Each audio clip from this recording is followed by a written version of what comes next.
জলেশ্বৰৰ ফুলগাছাত সম্প্ৰীতিৰ সুন্দৰ নিদৰ্শন। হিন্দু মুছলমানে একেলগে মিলি আয়োজন কৰে শ্যামা কালী পূজা আৰু মেলা।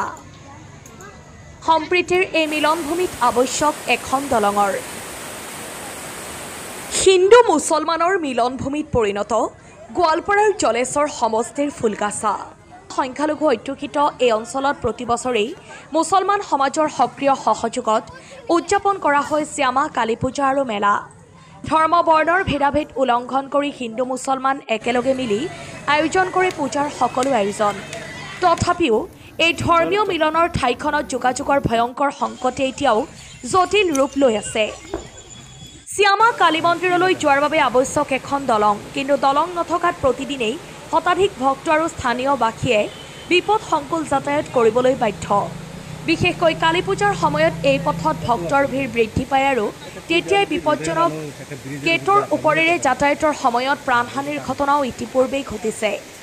প্ৰায় ৩ দশক পূৰ্বেই ইয়াত এখন কাঠৰ দলং আছিল, কিন্তু দলংখন ভাঙি যোৱাৰ পিছত তেতিয়ালৈকে পুনৰ নিৰ্মাণ নোহোৱাত সমস্যা দিনক দিনে বৃদ্ধি পাইছে।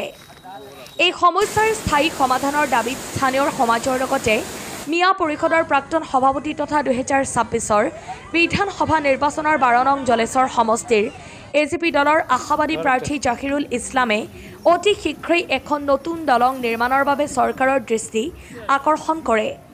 ধৰ্ম বৰ্ণৰ সীমা ভাঙি মিলনৰ বাৰ্তা দিয়া ফুলগাছা গাঁৱৰ আজি অসমৰ সম্প্ৰীতিৰ গৌৰৱৰ প্ৰতীক।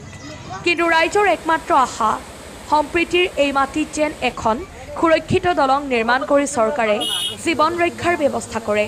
যাতে এইখন দলং চৰকাৰে চাই, এইখন মেলা আছে বহুত। আজি সৰুৰ পৰা আমি চাইছোঁ হিন্দু মুছলিম মানুহ ইয়াৰ পৰা এখন দেৱালী কালী পূজা মন্দিৰ মেলা আছে। ইয়াত হিন্দু মুছলমান যিমান বিভিন্ন মানুহ আছে ইয়াত ৰাতি চাব বহুত ডাঙৰ মেলা হৈ যায়। এতিয়াৰ পৰা সেই মেলাখন আমি একেলগত কৰোঁ, ইমান মিলত কৰোঁ, মানে এইটো ভাবিব নোৱাৰা। আমাৰ মাজত আমাৰ ইমান মিল আছে। যাতে এতিয়া আমি আশা কৰোঁ এইখন দলং যাতে চৰকাৰে আমাক সোনকালে মানে দলংখন দিয়ে। আৰু আমি সৰুৰ পৰা দেখিছোঁ এই জলেশ্বৰ সমষ্টিত প্ৰথম দলং ইয়াত কাঠৰ ব্ৰিজ আছিলে, আমি সৰুতে পাইছিলোঁ। এই সৰুতে জলেশ্বৰ সমষ্টিৰ ভিতৰত প্ৰথম দলং আছিলে, বহু যুগৰ পৰা আছিলে, আমি সৰুৰ পৰা চাইছোঁ। সেইখন দলং আজি নাই, বহু দিনৰ পৰা নাই। ইয়াতে দলংখন হ'বলৈ আপোনালোকে জানে ১২ নং জলেশ্বৰ সমষ্টি বিগত দিনৰ পৰাই এটা ৰাস্তা জৰাজীৰ্ণ অৱস্থা হৈ আছে। গোসাইডুবি টু ফুলগাছা ৰোড, টিকৰিকিলা ৰোড কানেকশ্যন, মেঘালয়লৈ এটা কানেকশ্যন কৰা এটা PWT ৰোড।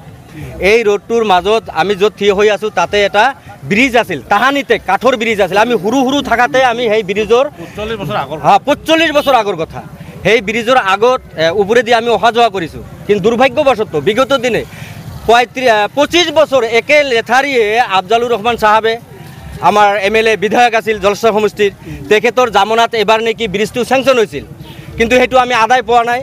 আৰু দ্বিতীয়ত আফতাবুদ্দিন মোল্লা ডাঙৰীয়াতো একে দুটা ট্ৰাম বিধায়ক হ'ল, তেখেতেও আমাৰ এই ব্ৰিজটো আদায় দিব পৰা নাই। ৩ নম্বৰত আমাৰ ধৰক চাহাবুদ্দিন চাহেব আছিল, তেখেতেও বিধায়ক আছিল, দুটা ট্ৰাম, তেখেতেও আমাক আদায় দিব পৰা নাই এই ব্ৰিজখন।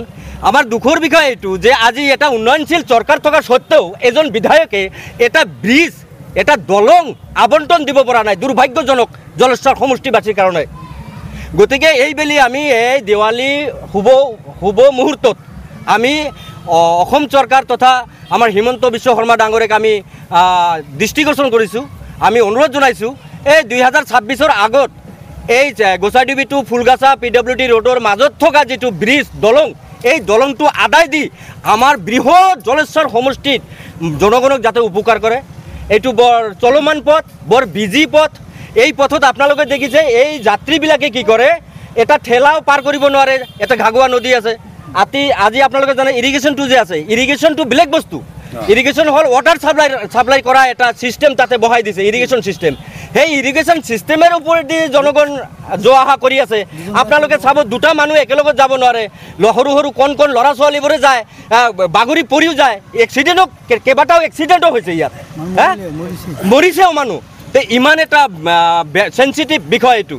গতিকে এই মুহূৰ্তত আমাৰ স্থানীয় বিধায়ক আফতাবুদ্দিন মোল্লা ডাঙৰীয়াকে কৈছোঁ, বিগত দিনত যি কৰিলে কমচে কম ২০২৬ আগত আমাৰ ফুলগাছা দলংটো এই দলংটো জনগণক আদায় দিব লাগে বুলি আমি বিনম্ৰতাৰে অনুৰোধ জনাইছোঁ আৰু সকিয়নি দিছোঁ বুলি কৈছোঁ।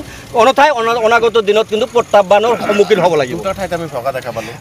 আৰু এটা যে ভগা দেখি পাইছে, সেইটো ভগা চাওক, ইয়াতে যে ঢলপানী হৈছিল এইবেলি মেঘালয়ৰ ঢলপানীৰ চাপত আমাৰ এই মেইন PWD ৰোডৰ মুখত ছিগি গৈছে, ভাঙি গৈছে। তাত কোনো ধৰণৰ কাণসাৰ নাই, স্থানীয় বিধায়কৰ কাণসাৰ নাই, বিভাগীয় কৰ্তৃপক্ষৰ কাণসাৰ নাই।